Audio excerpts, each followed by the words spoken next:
আল্লাহ তার বান্দাকে স্বয়ং এই সিয়ামের বদলা দিবেন, প্রতিদান দিবেন। আল্লাহু আকবার।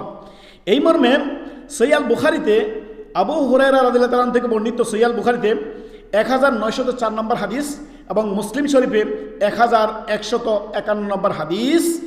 আবু হুরায়রা রাদিয়াল্লাহু তাআলা বলেন যে নবী সাল্লাল্লাহু আলাইহি সাল্লাম বলেন, হাদিসে কুদসি, আল্লাহর বাণী নবী সাল্লাল্লাহু আলাইহি সাল্লাম শোনাচ্ছেন যে কুল্লু আমালি ইবনে আদম লাহু, বনি আদমের প্রত্যেকটি আমল তার নিজের জন্য, ইল্লা সিয়াম, রমাদানের সিয়াম ব্যতীত, আর বাকি সকল আমল তার জন্য। আল্লাহ বলছেন ফা ইন্নাহু লি, এই রমাদান মাসের সিয়াম আল্লাহ বলছেন আমার জন্য। ওয়া আনা আজিবি, আমি আমার বান্দাকে নিজ হাতে তার প্রতিদান দিব। সুবহানাল্লাহ। আল্লাহ যখন তার বান্দাকে দিবেন, আল্লাহর হাত আল্লাহর মতো, আল্লাহর হাতের কোনো আমরা কি ব্যাখ্যা দিব না। আল্লাহর হাত রয়েছে। সূরাতুল মুলকে আল্লাহ তাআলা কি বলেছেন? তাবারাকাল্লাযী বিয়াদিহিল মুলক। আল্লাহ তাআলার হাতের কথা আসছে, কেমন আমরা জানি না, ধরন বর্ণনা করব না আমরা, তবে আল্লাহ তার বান্দাদেরকে বেশুমার দিবেন। সিয়ামের প্রতিদান আল্লাহ আল্লাহর বান্দাদেরকে দিবেন।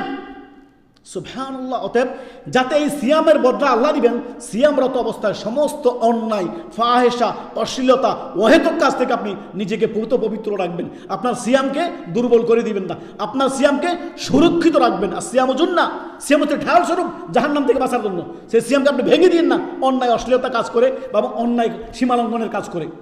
সিয়ামকে আপনি সুরক্ষিত রাখবেন, অরক্ষিত করবেন না। আল্লাহ আমাদেরকে বুঝার তৌফিক দান করুন। সিয়ামরত অবস্থায় আপনি যখন সিয়াম রাখছেন, নবী সাল্লাল্লাহু আলাইহি সাল্লাম কি বলেছেন? যে জান্নাতের একটি স্পেশাল দরজা রয়েছে, বাব রয়েছে, সেই দরজা দিয়ে ডাকা হবে, আইয়ুহাস সাইমুন, কোথায় রোজাদাররা, আসো তোমরা প্রবেশ করো।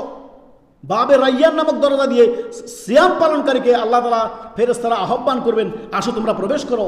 সুবহানাল্লাহ। সিয়াম কত গুরুত্ব রাখে, আল্লাহ আমাদেরকে বুঝার তৌফিক দান করুন।